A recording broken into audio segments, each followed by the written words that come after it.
on the plane coming here because I do feel like, yeah, I think we got to change the narrative. For a long stretch of time, Milan Harris was the picture of discretion. She moved like a shadow in an industry addicted to noise. While gossip blogs were salivating, trying to paint her as Meek Mill's side chick, she stayed silent. When whispers got louder, hinting at a pregnancy, she didn't rush to confirm or deny. Even when their romance fizzled and he went his way, Milan didn't throw shade or go running to the press. Instead, she kept her chin up and her focus locked on her lane, her rapidly growing fashion empire. To the outside world, she was a woman who refused to be reduced to drama. But if you think silence equals emptiness, think again. Insiders swear that behind that calm exterior, she was carrying more weight than anyone realized. Because while the world saw Milan loving a man in public, the private version of her was quietly studying the very industry that powered his success. They say she was hearing things, conversations not meant for her ears, names that carried power, stories that didn't line up. Patterns started forming, and in those patterns was a word that made her uneasy: training. Now on the surface, that sounds innocent. Artists train all the time. Media classes, stage prep, vocal lessons. It's part of the game. Yeah, I feel like we were in a struggle, but we didn't know that we were in a struggle. I feel like when you're in it, sometimes you don't understand until you get out of it. It was just what we knew.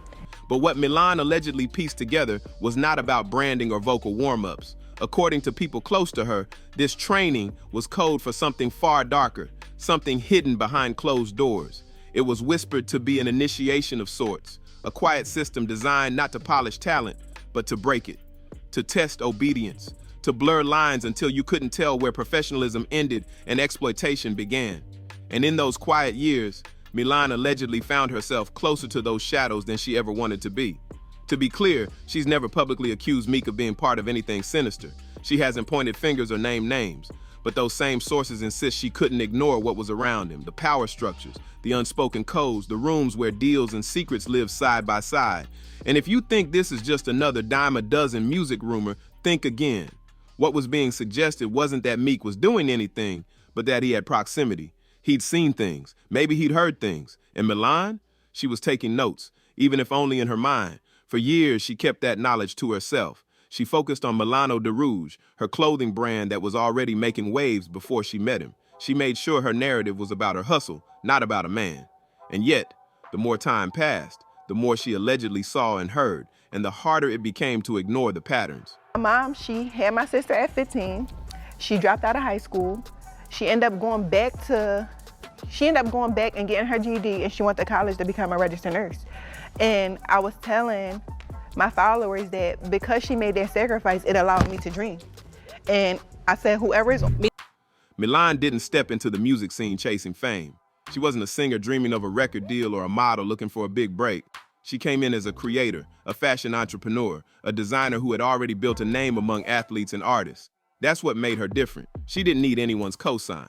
And maybe that's why she noticed things others didn't. At first, it was subtle, a random comment at a party, half joking but with an edge. A stylist who pulled her aside and said, "Never stay in certain rooms too long." A young artist backstage, shaking, refusing to make eye contact, bits and pieces that didn't make sense on their own. But then came that word again: training. It would drop casually in conversations between powerful men, followed by a look or a laugh that didn't sit right. According to insiders, Milan wasn't naive. She started connecting dots. She paid attention. She listened when others dismissed. And what she allegedly gathered was enough to make her stomach turn.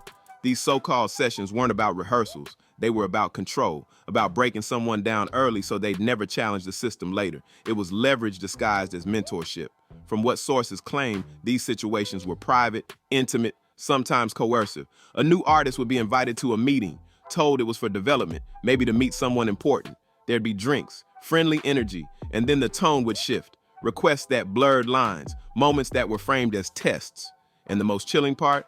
According to what Milan allegedly learned, these encounters were often recorded, not polished studio footage, just enough to remind someone later that they were compromised.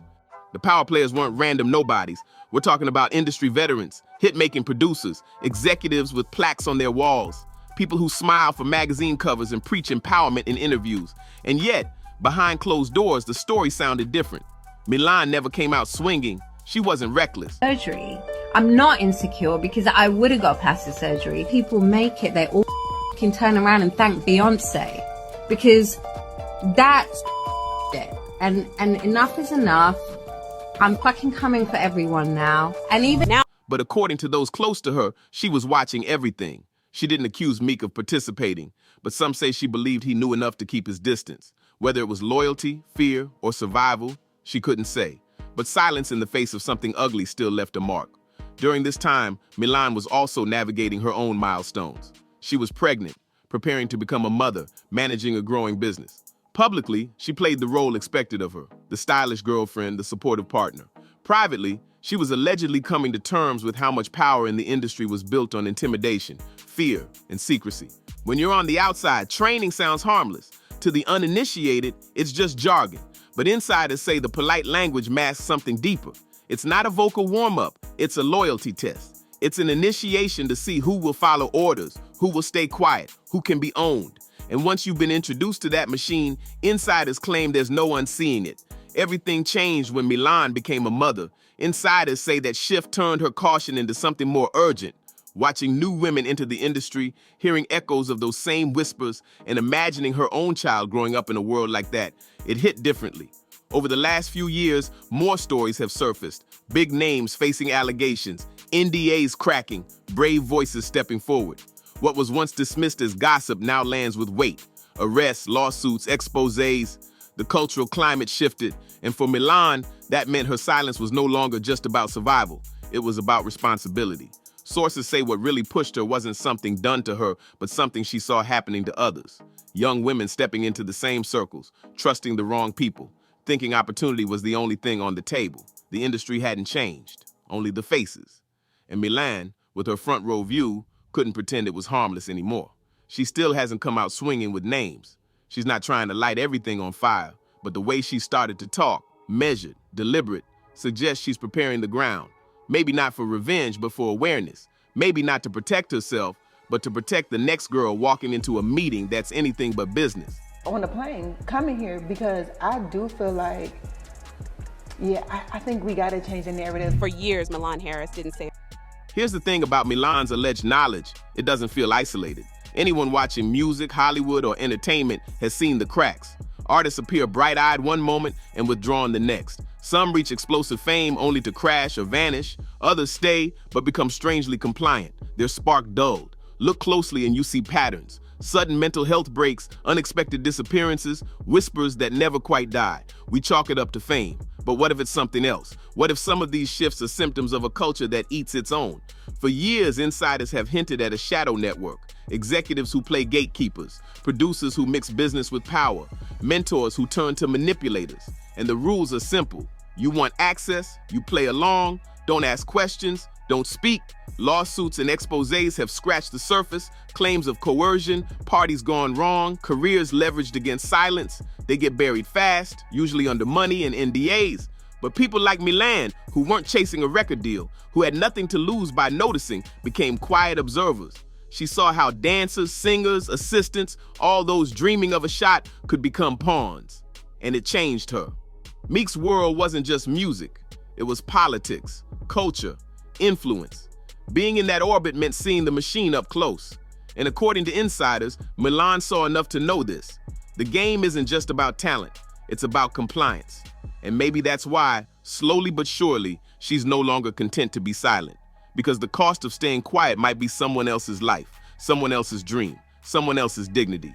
So now, when you hear Milan Harris speak, carefully, calmly, but with purpose, it's not clout, it's not revenge, it's a warning.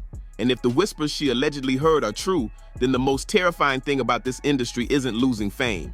It's what you give up just to get in.